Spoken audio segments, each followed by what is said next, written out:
पंजाब हरियाणा के शंभू और खनौरी बॉर्डर पर किसान एक साल से धरने पर हैं और अब पंजाब के मुख्यमंत्री भगवंत मान की टेंशन बढ़ रही है। हालात अब किसान और पंजाब सरकार के बीच टकराव के स्तर पर पहुंच गई है।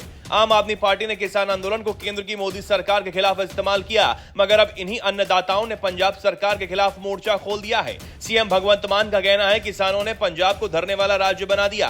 पिछले सोमवार को वो किसान नेताओं की मीटिंग को बीच में ही छोड़कर चले आए। अरविंद केजरीवाल भी इन दिनों पंजाब में विपक्षना कर रहे हैं, मगर किसानों की मांगों पर चुप हैं। दिल्ली चुनाव में हार के बाद हालात इतनी तेजी से बदले कि किसानों को दिल्ली में धरने के लिए निमंत्रण देने वाली आम आदमी पार्टी की मान सरकार ने किसानों को चंडीगढ़ में एंट्री नहीं दी। पंजाब के किसान एमएसपी की गारंटी समेत अन्य मांगों के लिए प्रदर्शन कर रहे हैं। संयुक्त किसान मोर्चा की कई मांगे केंद्र के साथ राज्य सरकार से भी हैं। शंभू और खनौरी बॉर्डर पर किसानों का धरना एक साल से जारी है। माना जाता है कि पंजाब सरकार ने किसानों को दिल्ली का रास्ता दिखाकर आंदोलन को हवा दे दी थी।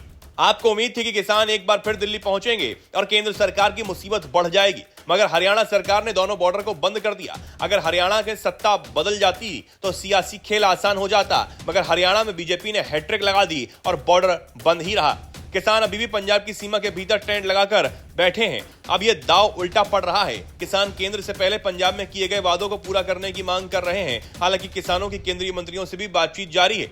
3 मार्च को सीएम भगवंत मान के साथ 40 किसान नेताओं की मीटिंग भी हुई। गन लाइसेंस रिव्यू करना, एग्रीकल्चर पॉलिसी समेत प्रीपेड इलेक्ट्रिक मीटर समेत 18 मांगों पर चर्चा होनी थी। ये सारे मुद्दे पंजाब सरकार से जुड़े हैं। मीटिंग में माहौल इतना तल्ख हो गया कि सीएम भगवंत मान बीच में ही निकल गए। सूत्रों के अनुसार सीएम मान ने तल्ख अंदाज में कहा कि पहले भी जो मांगे मानी गईं, वो भी रद्द हो गईं। बातचीत फेल होने के बाद किसानों ने बुधवार को चंडीगढ़ कूच का ऐलान किया और पंजाब सरकार से चंडीगढ़ के सेक्टर 34 में प्रदर्शन करने की मांग कर डाली। दिल्ली में धरने की वकालत करने वाली आम आदमी पार्टी ने चंडीगढ़ में एंट्री की इजाजत नहीं दी। प्रदर्शन के दौरान कई किसान नेता गिरफ्तार किए गए। इसके बाद पंजाब में किसानों ने भगवंत मान के खिलाफ मोर्चा खोल दिया। किसानों का कहना है कि भगवंत मान सरकार भी वैसा ही व्यवहार कर रही है जैसा केंद्र सरकार करती हुई आ रही है। फरवरी 2024 में जब किसानों ने दोबारा दिल्ली मार्च शुरू किया तो केजरीवाल ने समर्थन किया। जब उनसे पूछा गया कि किसान दिल्ली ही क्यों जाते हैं तो उन्होंने जवाब दिया था कि किसान दिल्ली नहीं तो क्या लाहौर जाएंगे। उन्होंने दिल्ली कूच के मद्देनजर बवाना स्टेडियम को अस्थायी जेल बनाने के केंद्र सरकार के प्रस्ताव को भी ठुकरा दिया।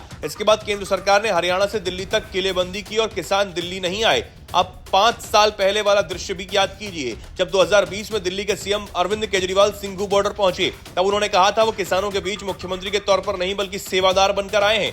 डिप्टी सीएम सिसोदिया ने आंदोलन कर रहे किसानों को बिजली पानी समेत तमाम सुविधाएं दिलाने का वादा किया था।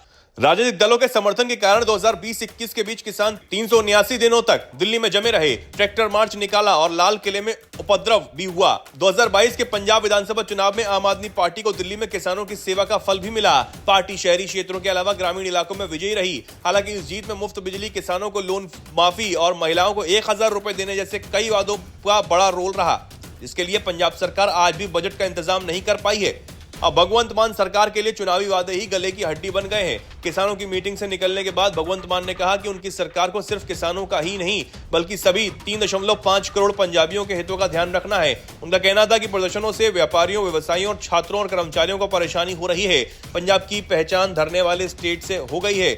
उनका कहना है कि वह किसानों से बातचीत करने को तैयार हैं, लेकिन वो अराजकता नहीं फैला सकते। जब अरविंद केजरीवाल की सरकार थी तब किसान आंदोलन के लिए उन्होंने दिल्ली को केंद्र के खिलाफ मंच की तरह इस्तेमाल किया।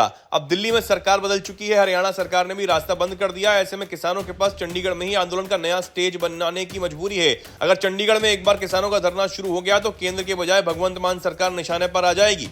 वहां आम लोगों को आंदोलन से होने वाली दिक्कतों का बोझ उठाना भी आसान नहीं है। अब किसान आंदोलन को पहले जैसा समर्थन हासिल नहीं है। ऐसे में चुनाव साल में पंजाब सरकार को संभालना मुश्किल हो जाएगा। किसान भगवंत मान सरकार से कर्ज माफी और इलेक्ट्रॉनिक बिजली के मीटर पर फैसला लेने की मांग पर अड़े हैं। इसे पूरा करना आसान नहीं है। किसानों का कहना है कि अब जब तक उनकी मांगे नहीं मानी जाती वे अपना विरोध प्रदर्शन जारी रखेंगे।